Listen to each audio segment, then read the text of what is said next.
هل بالغ طارق ثابت ممكن في احترام الوداد؟ لا فماش احترام الوداد ولم يبالغ، فان عنده الحق، هو عنده رهان، عنده مباراة باقي ننساو فما مباراة روتور، وأن نتيجة المباراة الأولى هي تؤثر على المباراة الثانية، وفما تأهل النهائي هذا كله، ويلعب ضد الوداد. الوداد ماهوش فريق اللي يجي الوداد، فهمتني؟ بون راه مليح، قراه مليح. الوداد لعبت راهو بثلاثة التالي وخمسة في الوسط واثنين، معناها باش تشوف أنت الكثافة العددية قدام مرمى الترجي بسبعة.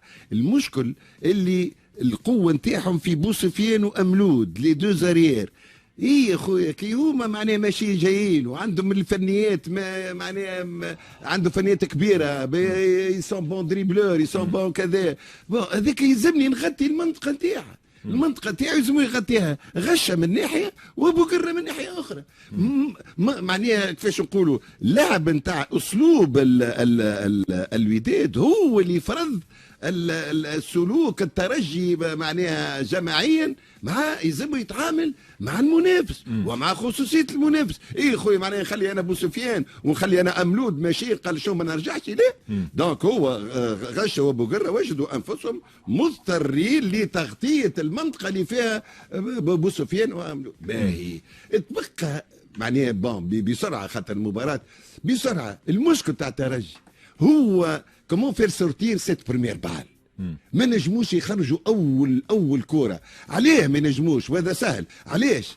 لان الوداد الكل كثافه عدديه امام مرمى الترجي، من المرمى لل 40 متر.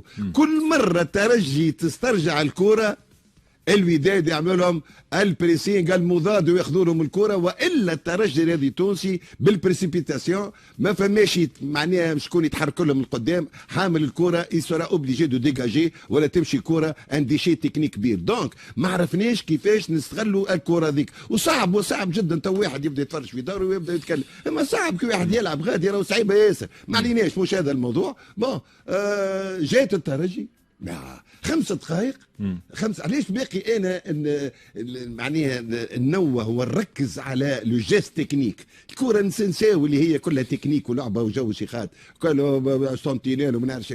ال5 دقائق كانت يكون مفتاح المباراه هو الترويض الخاطئ لبوغر. الترويض فني لا اكثر ولا اقل. بون جات بعداش، ولكن عندي ان بوان ديتروغاسيون على رودريغيز. هو اللي مش وقت تدخل انا مهاجم، وقت تدخل لا علاش مهاجم؟ لا معناها حتى انا كنت مهاجم راهو تنساو انا كنت مهاجم. اما كي دخل سو هذاك معناها مشى الى بريسي جا عمل له واقف هذا رودريغيز سيد مهاجم. النقطه هذه اللي اثارها كابتن خالد حسني فيما يخص رودريغيز. يلا باش نحكي على رودريغيز. يبدا لي برودريغيز ومن بعد رودريغيز ستاسيون، لكن ناقص فيزيك با بلوس. هو يلعب يعرف يتحرك، يعرف يعاون اصحابه. كان محطه، يعرف يلعب بظهره. في التجسيم مازال ناقص شوي، يعرف يتبلاسي روحه. لكن ديما انت تلعب تويكا ضد فريق يلعب ضد فريق، انت تلعب مع فريق يلعب البلوك. اول حاجه خلينا نبداو من الاول، من بعد تو حطيتك انا شنو. انا تويكا مثلا ما صبرناش برشا باش نعرفوا التوجه نتاع كل فريق، التوجه نتاع المباراه ومتاع التوجه نتاع كل اونترونور. اول حاجه طارق ثابت كان رياليست، كان واقعي، كان يتعامل مع امكانيات فريقه كل ماتش وماتشوه. اللي عندي كان مطيح البلوك، يلعب الهجمات المرتده، غشه على اعتماد على غشه وبوقره، رتح الظهير الايمن اللي هو بن علي اللي هو يخمم في الرطور، لانه تويكا قاعد يخمم في الرطور اكثر، لانه بن علي ظهير مهاجم. ما تراش انه طارق ثابت ممكن طبيعه الماتش فرضت عليه انه يرتح بن علي، بما انه ممكن بوشنيبه دفاعين افضل؟ بالضبط، هو ماشي على خطه دفاعيه، صحيح ماشي على خطه دفاعيه. رتح الظهير المهاجم، ظهير ايمن، لكن عنده صبغه هجوميه، رتحوا لعب. دوك شوفوا بن علي في الرتور، لعب البلوك. نعم لا مش نشوفوا بن علي، مش نشوفوا، لكن ما هوش كيف لانه الماتش تاع الرتور مش يتقلق اكثر. انا نقول لك حاجه، الوداد عنده لعب لك طريقه الاستحواذ. شنو طريقه الاستحواذ؟ عمل حب خويا الكره ديما عندي، ديما الكره ديما موجوده عندي. خذا بعين الاعتبار الارهاق البدني جراء النسق نتاع المباريات. يقول لك انا نتبع 4 ماتشات على مستوى في 10 ايام تقريبا، نتعب الدفاع الترجي اللي يبدل في الخطط نتاعو، لانه عنده رؤيه هولنديه للمدرب نتاعو، يلعب على الاطراف اكثر. لكن كان ينقصه حقيقه، لو كان عنده مهاجم من طراز عالي يعني حركي في التعامل مع المدافعين، كان ينجم يمركز 2 بونت و3 بونت، لانه يلعب على الاطراف نتاعو قويين.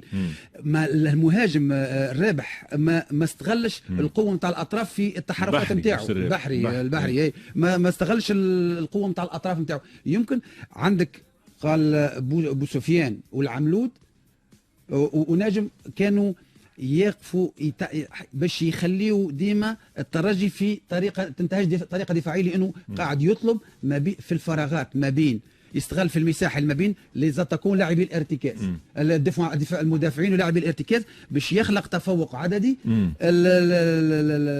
الباقي في الرطور تنجم الترجي تتعامل مع، ماهيش عايق واحد بلاش، كانت تنجم تتعامل مع متفائل انت يعني بالنسبه لمباراه الاياب؟ والله هي صعيبه، لانه اول حاجه نقول لك نظرا بمقارنات ما بين مازيمبي الوداد اكثر، لانه اقوى، لانه لاعبينها الاقراب في التايم تاع الاسبيرونس وتري فيف، وهذا اللي قلق الترجي، لانه شفنا مازيمبي قامه عاليه، لكن الفيفاسيتي نتاع جوالات نتاع غشه ونتاع اللي هما قصيري القامه، كان لعب مباراه ممتازه غش الحقيقه. غش احسن انا غش عندي انا احسن مهاجم تكتيكيا وامكانيات في الترجي الرياضي. باهي كابتن، في 30 ثانيه لان الوقت وفاء. الترجي الكره الثابته الحقيقه، الترجي التونسي تحسن في الفتره الاخيره، الكره الثابته لازم تكون سلاح في مباراه الاياب، وعوده ميشو بن حميد اكيد في صالح المدرب طارق ثابت. شو ما نعرفش شكون يرجع شكون ما يرجعش. بارك الله فيك على الملاحظه. الكرات الثابته، انا الكرة الثابته جبتها فما لاسبيرونس ولا عنده 2 تيرور اللي هو تقا وساس.